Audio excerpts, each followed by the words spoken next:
नमस्कार दोस्तों, यदि आप भी प्रयागराज महाकुंभ 2025 के इस पर्व में शामिल होना चाहते हैं या कि फिर यहाँ पर स्नान करने के लिए आना चाहते हैं तो इस वीडियो को पूरा देखिएगा। इसमें हम आपको कंप्लीट जानकारी देंगे। देखिए, इतना लोग यहाँ पर स्नान करके वापस आ रहे हैं। क्योंकि यदि आपको यहाँ पर आना है तो कम से कम आपको कितना पैसा रख लेना चाहिए अपने पास में, क्योंकि यहाँ पर बहुत ज़्यादा दिक्कत हो रही है, भीड़ ज़्यादा हो जा रही है और जितनी सब सुविधाएं सरकार की तरफ से दी गई हैं पूरा व्यक्तिगत मिल नहीं पा रही है। हम आपको पूरा डिटेल बताएंगे कि आपको कितना रुपए लेके आना है और कब आना है, कैसे आना है, सारी चीज़ें आपको इस वीडियो में समझ में आ जाएगी। फिलहाल आप देखिए कि ये वो ब्रिज दिख रहा है आपको, इधर से देखिए। यहाँ पर फ़िलहाल ये देखिए जो पीपा पुल है, पीपा पुल पर इस वक्त हम हैं। और आपको यदि यहाँ पर प्रयागराज में आना है तो दो चीज़ों का हमेशा ध्यान रखें कि पहली चीज़ तो ये कि आपको फ्री वाला भंडारा में भोजन करना है, नहीं तो आपके बहुत ज़्यादा पैसे लग जाएंगे। क्योंकि जो दुकानें लगी हुई हैं यहाँ पर देखिए, धारा कितनी तेज़ चल रही है गंगा जी की।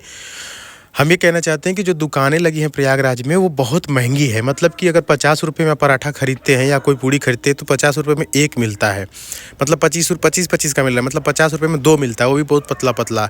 तो कहने का मतलब ये है कि आपको पहली बात का ध्यान रखना है कि आपको भंडारे में भोजन करना है, और भंडारे में बहुत अच्छे अच्छे भोजन मिल रहे हैं। वो कहाँ पर, वो भी हम आपको इसी वीडियो में दिखाने के लिए आगे लेके चल रहे हैं, ठीक है। देखिए, जैसे ही आप मेरा क्षेत्र में आएंगे तो उधर आएंगे, उधर से पीपा पुल पकड़ के ठीक ऐसे गंगा इस पार आ जाना है। आपको ध्यान रखना है कि जो सामने ब्रिज दिखाई देगा आपको बाएं साइड में, उसी के नीचे नीचे या कि फिर इस वाले पीपा पुल से जिससे हम जा रहे हैं, इसी से आपको गंगा के इस पार आना है। जब गंगा इस पार आप आ जाएंगे तो इधर में जो है कि आपको भंडारा मिलेगा। और वो भी भंडारा कहाँ पर मिलेगा, ये देखिए, सेक्टर नंबर 22, सेक्टर नंबर आपको 18, 19, 20, 21, 22। और ये देखिए, इनको आप पहचानते होंगे, टीवी भी देखते होंगे, साध्वी हैं और सनातन प्रजातंत्र यहाँ पर देखिए लिखा हुआ है। तो आपको जो भी भंडारा मिलेगा ना वो सेक्टर 18, 19, 20, 21, 22 यही में ज़्यादातर मिलेगा। सेक्टर 18 और 19 में और 20 में ज़्यादा है।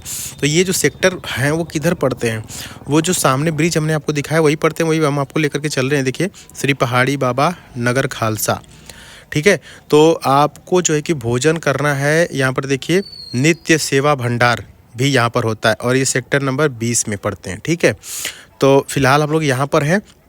और आपको बता दें कि रैन बसेरा लेने के लिए भी आपको सेक्टर नंबर 19 में जो बनाया गया है जन आश्रय, वहीं पर आपको रहना है। अगर आप प्राइवेट रूप से आते हैं या खुद सेल्फ आप सोचते हैं कि नहीं हमें कोई दिक्कत नहीं है, भंडारा मिलेगा तो भी नहीं, तो भी हम प्राइवेट भी लेकर के रह लेंगे, तो एक आदमी के लिए कम से कम जो पैसे वाले हैं ना, वो कम से कम 5,000 में बुकिंग हो रही है। ऊपर से GST अलग से लग रहा है। मतलब कि सिंगल और प्रतिदिन का वो रेट हम आपको बता रहे हैं। वहीं पर यदि आप 2 लोगों के लिए बुक करते हैं तो कम से कम 8 से 10 हज़ार रुपया होता है। और एक पारिवारिक टाइप का रूम है वो 18,000 रुपया है, ठीक है, प्रतिदिन का, और ऊपर से GST भी है। तो सोचिए इतना ज़्यादा महंगा है। और महंगे की बात कर लें कि यदि आपको खाने के लिए अगर एक टाइम का अगर भोजन करने के लिए आप बैठ जाएँ तो कम से कम 100-150 रुपये थाली पड़ने वाला है। तो इसमें यदि आप आते हैं, और रही बात पैदल चलने की, तो कितना पैदल चलना पड़ सकता है। तो देखिए, प्रयागराज अगर आप आते हैं नहान वाले दिन पे तो कम से कम आपको 15 किलोमीटर पैदल जाना पड़ेगा और फिर नहा के 15 किलोमीटर आना भी पड़ेगा। मतलब आप अपने साधन से भी आएंगे तो 10 से 15 किलोमीटर पहले आपकी गाड़ियाँ रोक दी जा रही हैं और वहाँ पे आपको पैदल चल के जाना पड़ रहा है। फिर वहाँ से आप जो कि स्नान करके और फिर तुरंत आज जब वापस आएंगे तो उतना फिर चलना पड़ेगा। मतलब टोटल 25 से 30 किलोमीटर चलना पड़ेगा। यह चीज़ आपको मान के ही यहाँ पर आनी है। तो इतना ज़्यादा पैदल चलने के लिए तैयार है, एटलीस्ट 20 किलोमीटर अगर आप चलने के लिए तैयार है और तो आइए। और अकेले के लिए, एक व्यक्ति के लिए अगर आप थोड़ा मतलब ढूंढना नहीं चाहते कि भंडारा कहाँ पे है, फ्री में रहने वाला कहाँ पे है, देखिए मैंने बता दिया सेक्टर 17, 18, 19, 20, 21, ये तो मैंने बता दिया सेक्टर, और उधर ही मैं अभी आपको लेकर के भी चल रहा हूँ। लेकिन ये देखिए, लेकिन बता तो दिया, लेकिन अगर आप इस स्थान पे नहीं आना चाहते हैं, देखिए थाना अखाड़ा, और अखाड़ा क्षेत्र में ही आप आएंगे तो आपको सुविधाएं मिल पाएंगे। थाना अखाड़ा देख रहे हैं ना, ये अखाड़ा के लिए स्पेशल एक थाना बनाया गया है। जैसा कि आपको पता है कि प्रयागराज को जो कि कुंभ क्षेत्र है, कुंभ नगर करके इसको एक जिला घोषित कर दिया गया है। और जब ये जिला घोषित हो गया है तो जिला में क्या होता है, थाना होता है, कोतवाली होती है, चौकी होती है। तो इसी प्रकार से अलग अलग जगह पे थाना, कोतवाली, चौकी सभी चीज़ें बना दी गई हैं। तो यहाँ पर जब आप आते हैं तो यदि आप सोचते हैं कि हम फ्री का भोजन नहीं खोजेंगे या रहने के लिए नहीं या कष्ट नहीं सहना चाहते हैं, तो कम से कम 5,000 रुपया एक व्यक्ति का यहाँ पर लगने वाला है। ठीक है, तो इस हिसाब से आप बजट बना करके चलिएगा। कम से कम 2-3 हज़ार रुपया तो रख ही लीजिएगा, क्योंकि परेशानी हो सकती है। ठीक है, तो एक्स्ट्रा पैसा होना चाहिए और अंदर इतना क्षमता होना चाहिए कि नहीं हम 15-20 किलोमीटर चल सकते हैं। एक चीज़, दूसरी चीज़ ये है कि यदि किसी की तबीयत ख़राब हो, ये देखिए पंचायती अखाड़ा है आपके घर में, या कोई बुजुर्ग हो या कोई महिला हो, तो आप अवॉइड कीजिए कि न आए। आप आइए, स्नान करने के लिए इच्छुक हैं आप, जो है कि नहान वाले दिन पर मत आइए। जिस दिन शाही स्नान है उस दिन मत आइए, उसके अलावा उसके 1-2 दिन पहले मत आइए, 1-2 दिन बाद मत आइए। जैसे अभी फ़िलहाल आपको आना है तो आप 17 को आइए, 18 को आइए, 19 को आइए, 20 को आइए, 21 को आइए। लेकिन जो मौनी अमावस्या वाला स्नान है 29 को, उस दिन मत आइए। उसके 1-2 दिन पहले मत आइए, उसके 1-2 दिन बाद तक मत आइए। ये देखिए डमरू वाला गेट कितना खूबसूरत यहाँ पर बना हुआ है प्रयागराज महाकुंभ में। तो इतने जो है कि कमेंट्स आ रहे हैं, जो कमेंट्स आ रहे हैं सारे कमेंट्सों का मैंने रिप्लाई इसमें आपको दिया है। फिलहाल आप देख सकते हैं कि हम संगम घाट पर पहुंच चुके हैं। संगम त्रिवेणी घाट यही प्रमुख घाट है और यहीं पे स्नान आदि हो रहा है और यहाँ पर लोग स्नान करने के लिए दूर दूर से आ रहे हैं। अभी बता दें आपको कि मकर संक्रांति वाले दिन करीब 2.5-3 करोड़ लोग स्नान इसमें किए हैं और साथ ही साथ वहाँ पर गंगा सागर में भी स्नान चल रहा है। तो गंगा सागर में भी 30-35 लाख लोग वहाँ पर भी स्नान किए थे। फिलहाल आप देख सकते हैं कि कितना लोग यहाँ पर स्नान कर रहे हैं और लोगों के अंदर काफ़ी ज़्यादा हर्षोल्लास है। लोग काफ़ी खुश हैं इस चीज़ को देखते हुए। यहाँ पर देखिए भीड़ आप देख सकते हैं कि फ़िलहाल इतना ज़्यादा भीड़ है और यह प्रतिदिन की भीड़ है। प्रतिदिन कम से कम 35 लाख 40 लाख लोग यहाँ पर स्नान कर रहे हैं प्रतिदिन। तो आपसे मैं यही कहना चाहता हूँ कि यदि आप हमारी वीडियो अभी तक देख रहे हैं तो हम आपसे यही कहेंगे कि आप बिना नहान वाले दिन आइए। जया मतलब जिस दिन जो है कि शाही स्नान ना हो, जिस दिन अमृत स्नान ना हो, उसी दिन आइए।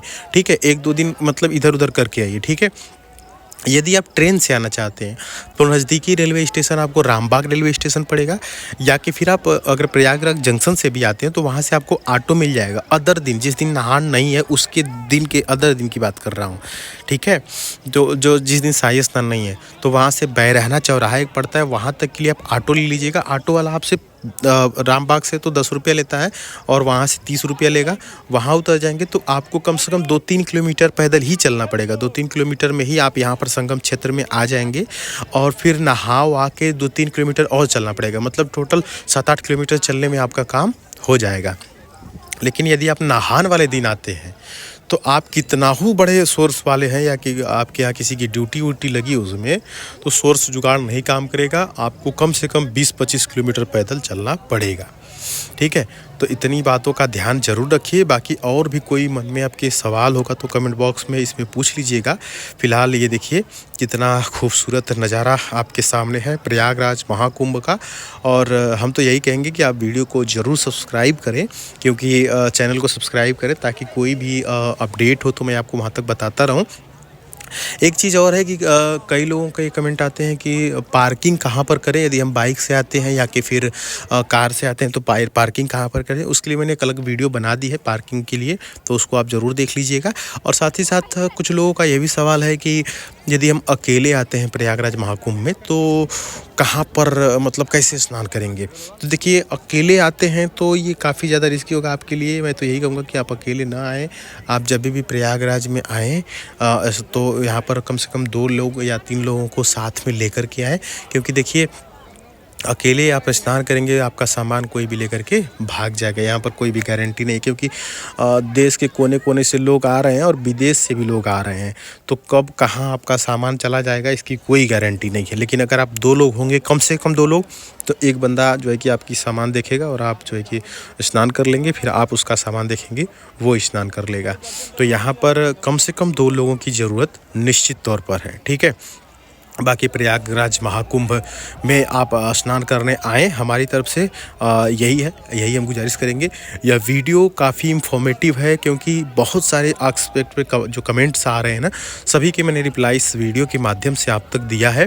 क्योंकि यही मेजर प्रॉब्लम हो रही है। जो लोग भी आ रहे हैं उन प्रॉब्लम्स में से जैसे कि मैंने बताया कि अब फ्री वाला भंडारा किस सेक्टर में कर लेंगे, और उसके बाद रहने के लिए भी उसी सेक्टर में है 17, 18, 19, 20, और कार पार्किंग वगैरह के लिए। और नज़दीकी रेलवे स्टेशन प्रयागराज प्रयागराज रामबाग है और उसके बाद जंक्शन है, जंक्शन से बैरैना तक आप ऑटो लेकर के आ सकते हैं और उसके बाद पार्किंग वगैरह के लिए। तो यही सब चीज़ें हैं, आपको इन्हीं चीज़ों का ध्यान रखते हुए प्रयागराज महाकुंभ में ज़रूर आना है। देखिए गंगा जी यहाँ से कितना बढ़िया लग रही हैं और ये देखिए इस उम्र में लगभग 60-65 की उम्र है और कितना ज़्यादा उमंग और उत्साह दिख रहा है। जो लोग भी प्रयागराज आ रहे हैं, स्नान कर रहे हैं, काफ़ी ज़्यादा उत्साहित हैं, काफ़ी ज़्यादा लालायित हैं और काफ़ी ज़्यादा आनंदित हैं।